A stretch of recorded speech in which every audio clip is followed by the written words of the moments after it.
Hi, this is Nick Goellner, Sales and Marketing Director for Advanced Machine and Engineering. You're about to watch a presentation from our Vice President, Harold Goellner, from the CBM Conference 2019.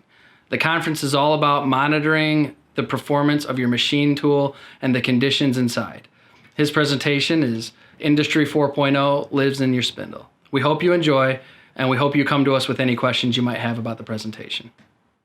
The reason JAKOB is on here, as I said, that's our partner. We've been with them over 35 years now, and they're the only company that integrates electronics in their complete systems. They make it from the grippers all the way to the rotary union. We're their exclusive partner in North America. There's 4 stages of the Industrial Revolution. We are now in the 4th.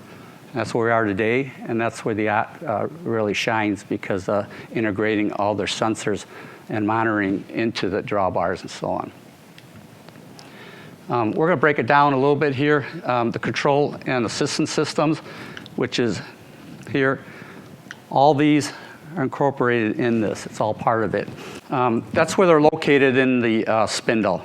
The Gauss here, which measures temperature and pull force of the springs.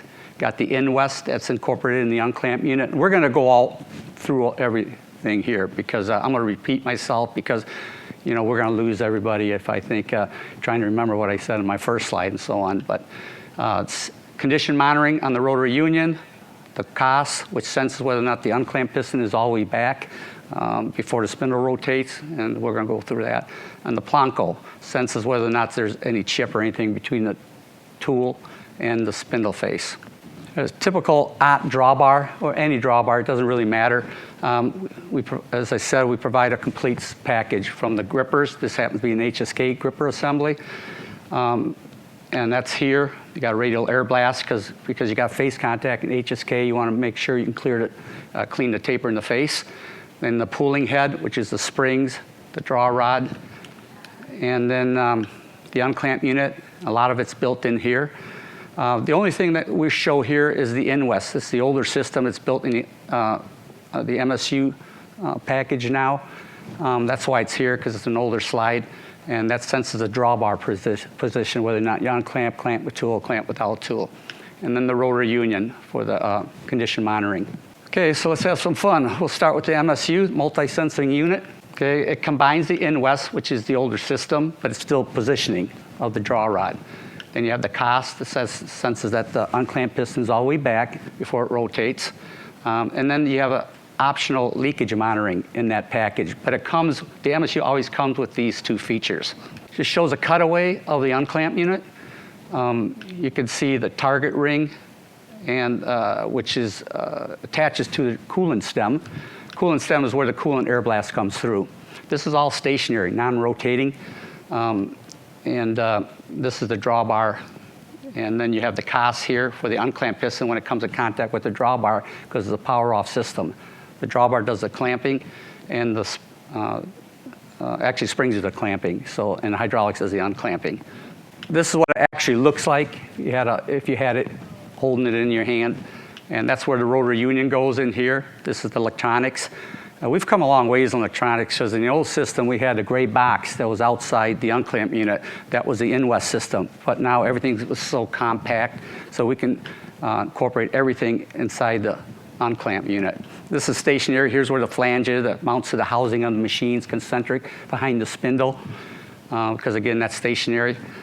And then you can see some of the advantages. It comes in hydraulic or pneumatic. We can provide integrated electronics and all of it.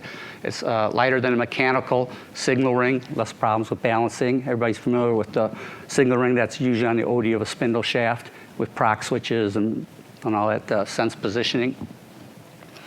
It has more features than the in-west, because it's all built in. You don't have the gray box, and you add now also the Gauss system for the unclamp positioning.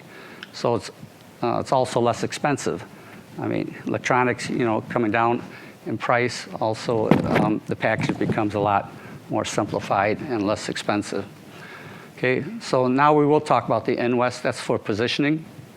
It's located here, as I mentioned earlier. It's right here in the unclamped unit. So opposite end of the gripper assembly, of course. And as I said, it's the same as before. It just detects the draw rod position with a target ring on the coolant stem. That's right here. The red is the target ring that's Loctite to the stem, which strokes back and forth with the draw rod because it connects to the draw rod. And the union's here. Again, it's stationary, non-rotating. There's a hex that drives that inside there. So the housing of the union, of course, is stationary. And that's the LVDT coil that picks up the signal and converts it. And you can have it in analog or digital. So why do we monitor it? Well, the unclamp measures the unclamp position, clamp with tool position, and clamp without tool position. Okay, it detects misclamps.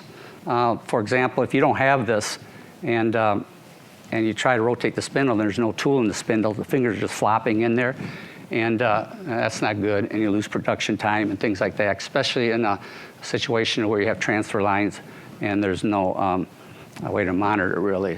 It's unmanned and everything. So of course it helps on the timing of the process because everything happens so fast. You know, the joke with that is that are they going to cut anything, because everybody wants faster tool change times, and obviously everything has to flow just perfectly as far as timing goes, because you don't want to have a misclamp on the tool. With the integrated system, which we just talked about here, it's lightweight.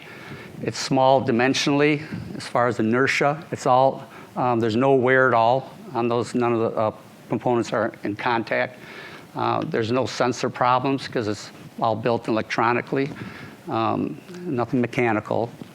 There's no external sensor needed, and you need no mechanical adjustment needed as you do in mechanical signal ring.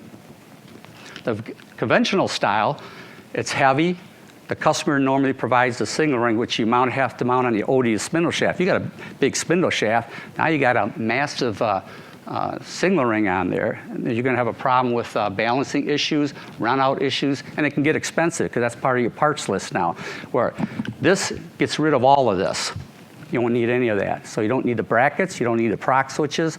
You don't have to make room for your spindle, because obviously sometimes you have to design that around your bearings and that. That means the shaft becomes longer.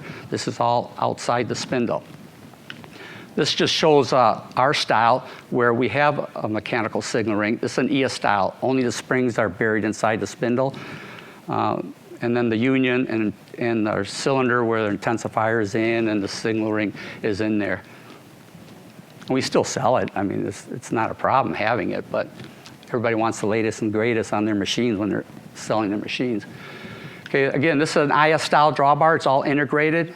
Here's an intensifier I was talking about. It amplifies the pull force of the springs by 3 times. So that helps us to, we can work in a smaller envelope, more compact package, where somebody else to have the same pull force as we do, they have to have it go with a bigger spring stack, longer stack maybe. Now you need more unclamp pressure to release the tool. Usually here's where they mount the signal ring. There's a thread right there. And so they also have to provide the signal ring screws, which I didn't mention. And if you put a massive signal ring on there, and with the accel, decel rates and so on, you could shear those off, because there's 2. We provide 2 of the tap holes in there where you can mount the signal ring. This is our standard 2KA rotary union. 2KA, which means dual passage union. You have hydraulic for unclamping, and then you have coolant air through the center as a medium. And the port, you share the same port, because normally you use air at standstill, and you use coolant while rotating. Now we also provide signal rings that have the analog signal ring mounted to the rotary union. So this does bring it outside the spindle shaft, because right here is the spindle shaft that threads onto that. And we can have a squared off style. With the taper, you use an analog ring. You only use 1 switch, where on the squared off style, you can have 3 switches for your 3 different positions. Yeah, like I said, it's just a dated design, but we still sell it. Customers buy it. So, and now to replace it, we have a 2KA ME, and it's all integrated here now, all electronics. It's just, I think it's like 4 millimeters longer, the union, from the standard rotary union, and it's all aluminum bodied, and you can see the coolant stem here. So you can't use the same coolant stem as the previous design, because you have to have a target ring mounted on here and everything. So, But in the field, it's really easy to do because you just take the union off, but you have to take the drawbar out to get this coolant stem out, which is right here because it's Loctite in place there. But it's an easy solution. It gives you a little dimensional layout of the rotor union. You can see it's only about 140 millimeters long. We make it with a radial connection or an axial connection on electronics. In fact, standard was the axial connection, and we had a customer who had a special request, and they're now radially. The unions are only about a year and a half, 2 years old. So, and again, here's the technical data on it. Spindle speeds up to 10,000 RPM, but that depends on the drawbar too. That's when you see 10,000, that's what the union's rated at. Now we've had customers run at 12,000 RPMs. Coolant pressure up to 80 bar, which is 1,160 PSI. 160 bar hydraulic pressure max, 2,300 PSI. You got 10 bar for air pressure at standstill for blow off, which is 145 PSI. We follow the ISO 4406 standard on the filtration because the problem in the past was it's a matter of how big the particles are. Now it's how many particles come through. They could be small, but you know. And then supply voltage, you have it here, and you can get a digital readout in milliamps too. And we show the flow here. At 80 bar pressure, you get 70 liters of flow rate. So, and we have so many different versions of it. We have unions that have a bigger bore through the union, so you get more flow and so on. Again, it detects the position of the drawbar. It's also suitable for dry run operations. We have special unions for it, depends on the applications. Hydraulic unclamping of the power drawbar, and you have your central coolant supply or air blast. And by the way, it comes with either M52 or M42 thread. Depends on the size. If you go with a 50 taper or an HK63 to 100, it'd be an M52 thread. If you have a steep taper 60 drawbar, for instance, you need more unclamp force because it's got a higher pull-in force. And then we have adapters and so on. Because normally you can't change the hydraulic pressure in initial design because at 2,300 PSI max. The only way you can change it is change piston area because force equals pressure times area. So then you can get more unclamp force that way. Because we're not going to make adapters for every size. It's easier to just have adapter and just use the standard threads on the union.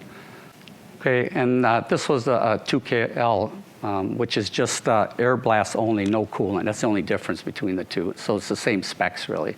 We have a 2KL SR union, which is air blast only, and that's rated at 20,000 RPM. But we don't have the electronics integrated in that yet, but it's coming.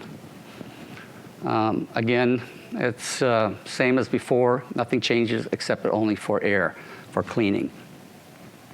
And here's your different outputs, mode 1, 2, 3. You can get it that way already from the manufacturer. It can be set for you already, or you can just buy the cable for it. Depends on which output you want. Because that has to go to logic on your PLC of your machine. So, and here's a different part number. It doesn't matter, but M52, M42, so they are available. And of course, you need a software because how are you going to set your positions? And I'll talk about that later. We do offer a Powercheck pull force gauge, which is a nice feature because if not, you have to have a tool that has the different tolerances for maximum tool and minimum tool, because if you get a tool in the spindle and it's out of spec, the spindle's not going to run because the retention knob could have backed off or anything could have happened there. So, and we provide that software. You just go on your notebook, there's a cable you just attach and you can set the points right there. You only have to do it once, unless you change out the drawbar and so on, then you might have to reset it again. We offer 1K GD unions. That's the union that goes in the back of the unclamp unit. It's not standalone like the dual passage unions. You don't need an unclamp unit because in the unclamp you need the hydraulics to unclamp it. The hydraulics is not built in here because that's why it's one channel. It's just air blast. But what's interesting about this one, if you're in an environment where it's really abrasive, you're cutting glass or cast iron, then eventually those carbide ceramic face seals are going to wear down. And so it's similar to the ABS in your car. I mean, it gets to a certain point and it flags you, and then, hey, there's time to do something. You don't have to do anything. We're also in the spare part business. We'll sell you a union, because normally you can save the union. You can rebuild them if it gets to that point.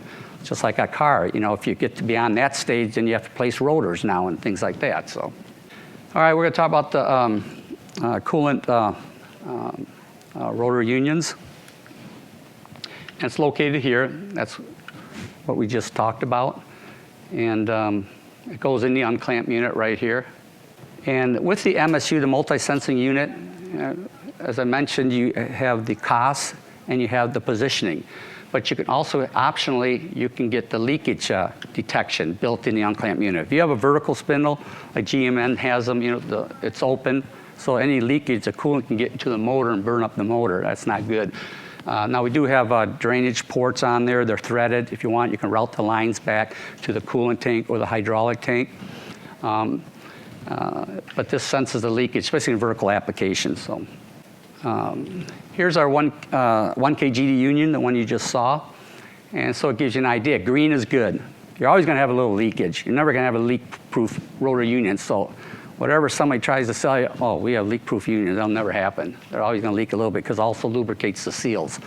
So it's a two-tier process. You got a sensor here, but when it gets to that sensor, that's bad. That means coolant filled up in this rotor union. Eventually, you start washing the grease out. Those are Apex 7 spindle bearings. There's 3 of them in there. And yeah, you'd have a problem. So in a horizontal application, there's a drainage port. On all the unions, you want the drainage port to be down, 6 o'clock position, because obviously if it's in 12 o'clock position, this will all fill up with coolant. Same with the 2 Ka union or 1 kGD rotor union. So again, you'll get a signal on your machine and you'll see that right away. So now we also offer an external leakage sensor. Now this is great because it doesn't have to be used in our system. It can be used in any competitor's rotor union. I'll say competitor's rotor union. But what it is, it goes after the drainage line or in the drainage line. So they'll pick up any leakage also. And you can set the parameters. It comes factory reset. You can use it on oil. You can use it on coolant. And yeah, again, you can signal can go directly to the PLC of your machine. And it's external, so. And you don't have to tear down the drawbar. You don't have to do anything. Okay, here's a cutaway of the unclamp unit. Again, this is just a quick summary again. The 1 kGD rotor union that we talked about. This is the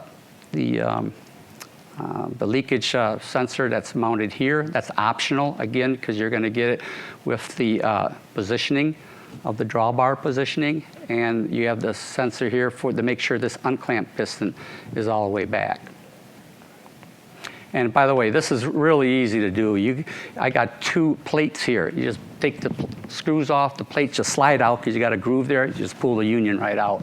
And so if you ever have a problem in the field, you can just swap it out with tearing down the machine, yeah.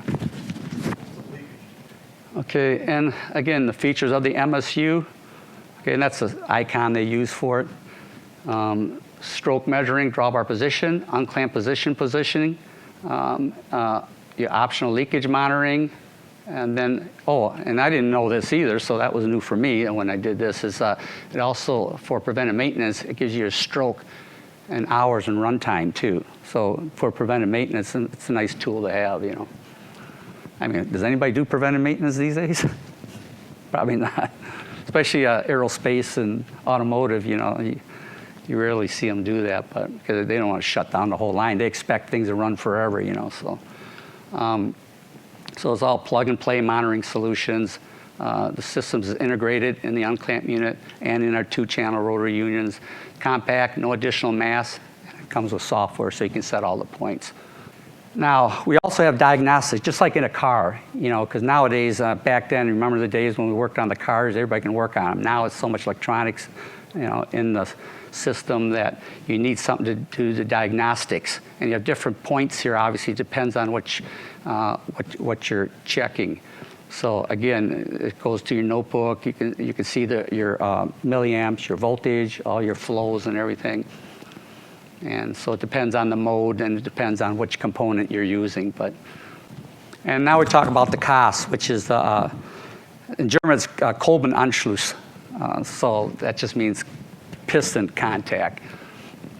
So, and that's located in the unclamp unit, senses that whether or not the piston is all the way back before the spindle rotates. Here's a typical unclamp unit. Everybody pretty much have seen this. It might be different in size. This might be a regular LE95. That means 95 millimeters. That's where it goes into the housing in the back of your machine. Okay, it obviously has to be concentric. This is the unclamped piston, okay, and it has to come in contact with the drawbar to unclamp it because it's a power off system. The springs are the clamping, hydraulics is the unclamping. So then we have unclamped fingers. You can get them without. If you get it without, all that force goes on the spindle bearings.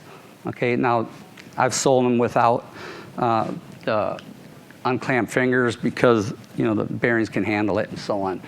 But so it cancels. If you follow the loop through the spindle, through the unclamped unit, for that split second though, you will see a little force, that 2100 newtons initially, but then it goes away. And obviously when that pushes against the drawbar, the force has to go somewhere, so then it separates here by 2 millimeters.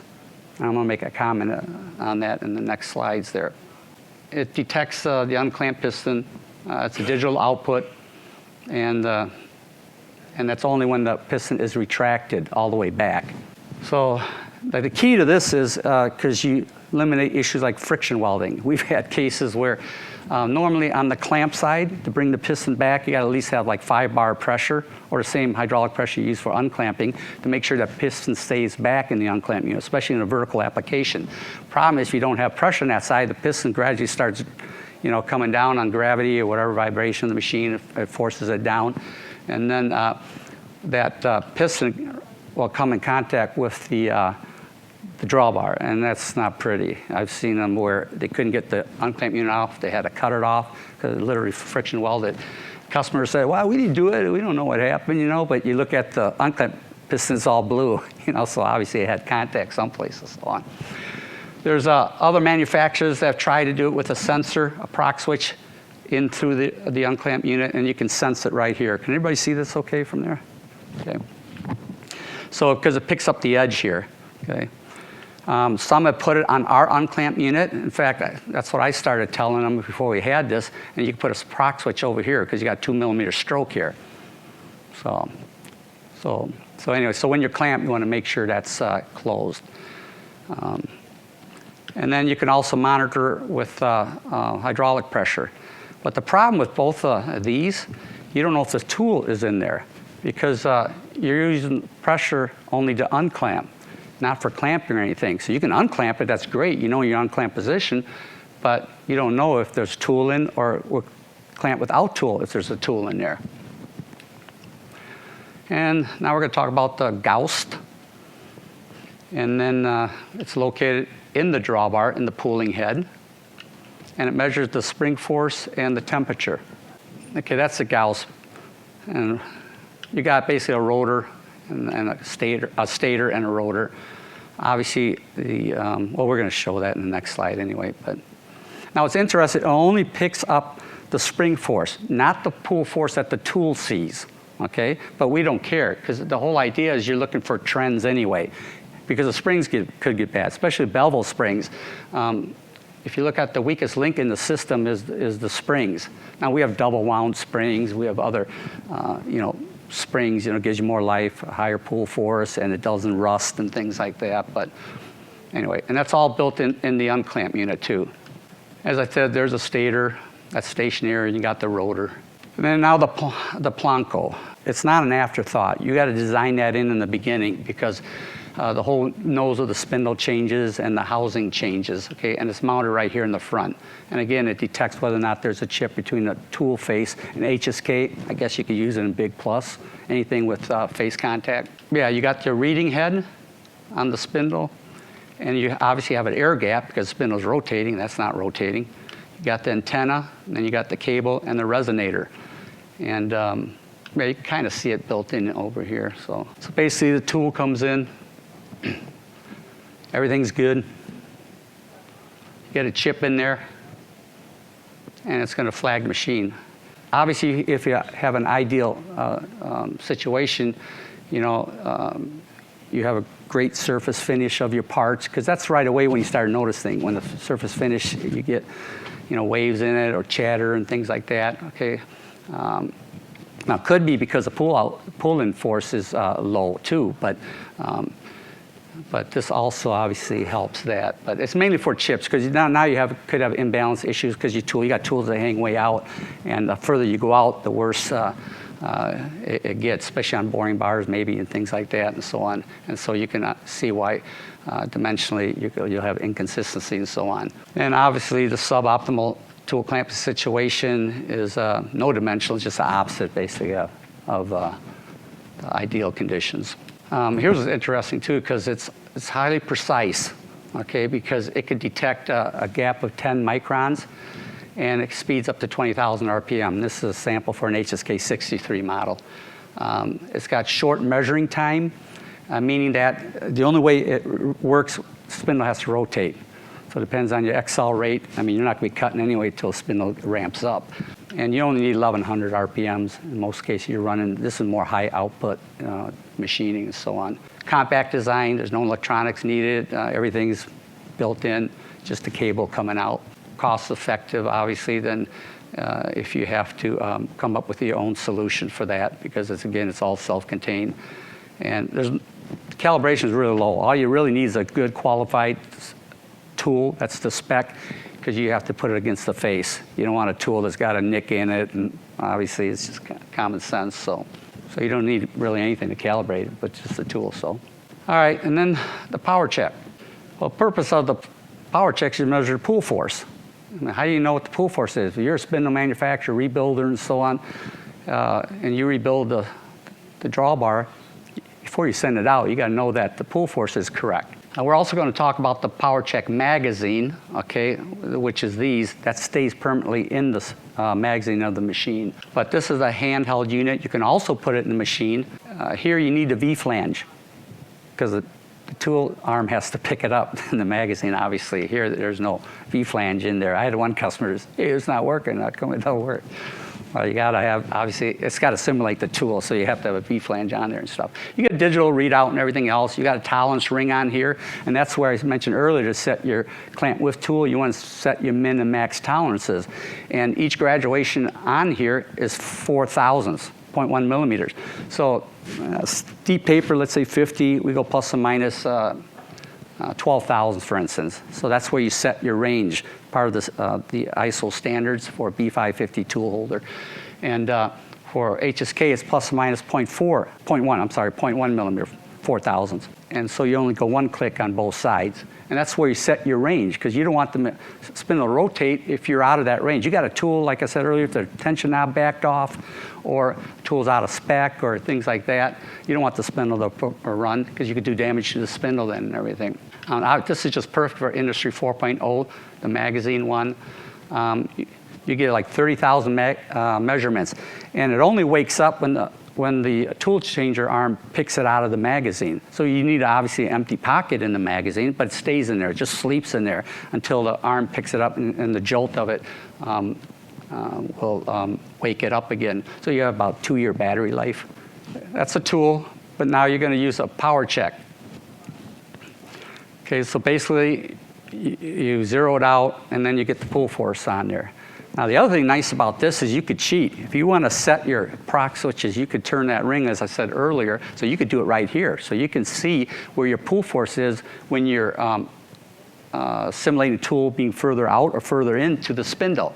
So you could do it right there. You can download all that. You can charger it. It's got a battery in there too and everything else. So all the data that goes in there, you can upload. All right, the advantages. Obviously, if you can monitor the pull force, you have less defective parts because of vibration, because of low pull force. Less wear of tools because of being out of balance and so on. So obviously your tool life is going to go up. And less spindle damage due to micro movements. And when I talk micro movements, I'm talking about bell mounting of the taper, because the tool wants to come out, it's going to round off the edge of the taper. Or fretting from the banging, the metal on metal in there, in the receiver of the taper. And of course, less downtimes and repairs. And also, it's less of a safety risk. And again, why measure it? Same thing, poor surface finish, high tool wear, low breakage, spindle taper corrosion, that's what we talked about. And this here, checking the correct setup, dimensional wall installation, which is a big one because a lot of end users or the big OEMs, they're going to want to know what the specs is, what was the pull force that when you serviced the drawbar and you sent it out to them. Okay. Of course, reduces the cost and risk because everybody knows, if you have to tear down a spindle, you have all that downtime. If you can catch all that ahead of time, and then you can at least plan for it when you do the service on it. And this makes maintenance time more predictable. That's a big one because now it's just a matter of going up the machine, check the pull for, okay, you're good, and move on. You're not going to wait until you see chatter on the parts or, you hear noise, vibration, or whatever the case might be. So, okay, then the Powercheck magazine. And you can see that's got the V flange because obviously it's going to stay in the magazine of the machine. And that's the different methods of picking up the signal that Tom was asking about. You got the power monitor, and we'll hit on all of these through the next slides. You got the Radiostick. You can just use your notebook. Okay, you can see it here and just set up right next to the machine. And the bus antenna, and this is the big one. That goes directly into the machine, and the signal automatically, Bluetooth, gets fired directly to the machine. So obviously you have to take the magazine, the Powercheck magazine out of the pocket though. But. And again, there's the options. Okay, 2.4 gigahertz on the radio signal. You can get up to 8 pull forces on there. You'll have 4 of them on the display right away, so you've got a transfer line. Let's say you have 8 machines, and all he has to do is walk down the line. The operator just picks up the Powercheck magazine, puts it in the spindle, and gets a reading, goes to the next one. It's really easy. You don't have to do the lockouts that you normally have to do to get in there. You minimize the downtime on the line and so on stuff. And you can actually leave that actually connected if you want, and it continually give you readings. And you can download all that data. But on the screen, you're only going to see 4. So, and each Powercheck magazine has a serial number, so it knows which Powercheck magazine is in which machine and so on. And then the Radiostick, as I mentioned earlier, that's just, you can use your notebook if you want to do it. It takes a little bit more time, but if you are in a plant that it's not an assembly line or anything else, it's easy to do when you do a maintenance on the machine. Anyway, then you can easily do this too, if you're doing maintenance on something else. And then, of course, the RS-485. And we're proud of this. It won second place for the Innovation Award at the IMTS Show 2018. So again, control system. These are all monitored, all condition monitoring. The MSU, the NWES, CM rotor unit, Gauss, Blanco, and then the Powercheck.